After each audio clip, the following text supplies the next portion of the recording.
We're watching David Grams. When every second counts, count on Vital Care MedTrans. You do have a choice when it comes to ambulance service in this area. So when you call 911, ask for the best. Wait a minute, are you Vital Care?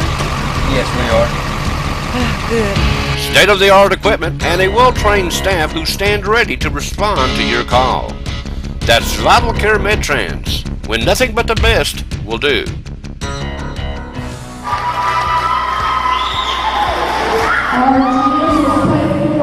Jacksboro Middle School was at home Thursday night against Horace Maynard, but we found ourselves at Elk Valley as they dedicated their brand new gym. Principal Nancy Lay and Athletic Director Nancy Douglas were bursting with pride as they welcomed everyone to the new Elk Valley Gym and its new floor. They worked so hard to get this done this week.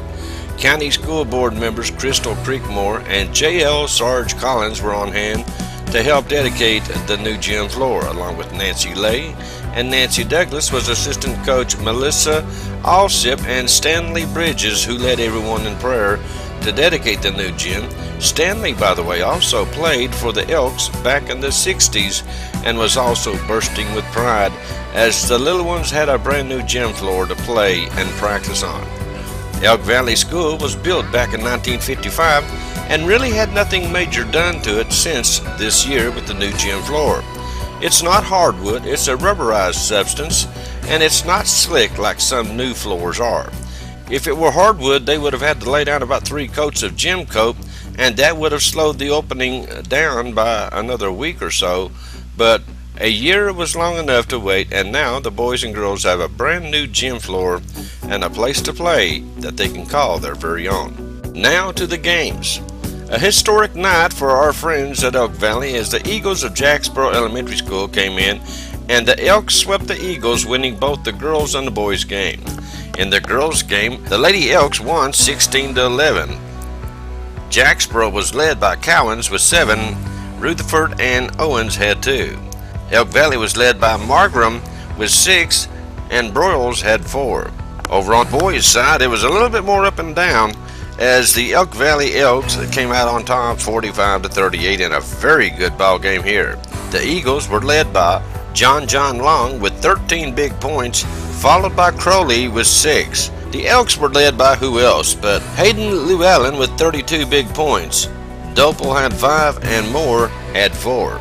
Even though our Cougars and Blue Devils are out of the high school football playoffs, there's still playoffs going on, and here's some games on tap for Friday night. In 1A, Class 1A, Friday, November 13th, it'll be Oneida taking on Greenback. In 2A, Hampton will take on Austin East, Knox Grace will take on Rockwood, and Boyd Buchanan will take on Tyner. And in 3A, Class 3A, Elizabethton will take on CAK, Pigeon Forge will take on Alcoa. In 4A, it will be Greenville taking on Knox Central, and Cantlake will take on Fulton. I'm telling you folks, there's a lot of good football going on, and I would like to be at a lot of these games, but I know I'll miss them every one probably. In Class 5A, it will be Sevier County at Knox Halls. We do want to congratulate the folks out at Halls. You know, after having a few rough seasons, it seems they've righted the ship and they're well on their way, and we wish them all the best, and we're glad they're back in the playoffs. Also in 5A at Morristown West, you remember the team we played last year and barely beat them at home on that big 65-yard pass play from Ethan Jeffers to Trey Torres. Well, Morristown West will take on Knox West, and that too should be a very good ball game. Farragut will be at Ray County. Oak Ridge is at Ooltewah. Now in 6A, Maryville will be at Cookville, going out to Middle Tennessee. Siegel, whoever that is, will be at Blackman. Science Hill is at Smyrna. Now there's a lot more games going on, but they're all out in West Tennessee, and I don't know if anybody knows any of those teams. I know I don't, so we don't mention them. Come and see what's cooking at the diner on Jacksboro Pike. Coming soon, a Garden Fresh salad bar, and of course we have those half-pound freshly ground beef hamburgers, and of course all you can eat specials. And don't forget, we have pastry chef making all those delicious pies and cakes daily. And that's what's cooking at the diner on Jacksboro Pike. Hope to see you soon. 423-566-4708. The school board met the other night and came up big for Campbell County High School soccer program. Talking about the school board, they voted unanimously to donate $9,000 to the CCHS soccer program. Half of the remaining cost of preparing a new regulation-sized field near the high school entrance. It's going to be great. Steve Ward told the board that the county commission has been asked to donate the remaining $8,800 to complete the field. Currently, the soccer teams are playing their games, as you know, at Ken Snarley Park behind La Follette Elementary School. But that field is too small to meet TSSAA regulations, so tournament games cannot be held there. We get this field built, they can. Ward also told the board that this is our first year in district play. The girls team had their first all-district player, and the boys team had a player earn a college soccer scholarship. That's good stuff. Most of the costs of preparing the $83,855 field are being covered by private donations of both cash and services. According to chart distributed by county commissioners on Monday night, Clear Coal Company and Middlesboro Mining are donating the excavation work and fuel. The county highway department is donating gravel for the parking lot. Dr. Jamal Asper is donating $6,000 for the scoreboard. Good job, Doctor. And a number of other local businesses have chipped in with donations or materials, leaving only $17,600 to be covered by the school board and commission. Ward added that the goal is to have the new field ready in time for the girls' soccer season, which begins in the fall of 2016. On behalf of the soccer program, kudos to the board. I love it when our elected officials and community step up for our kids, and they did big time this time. And also, this story was taken from the WLAF 1450WLAF.com website.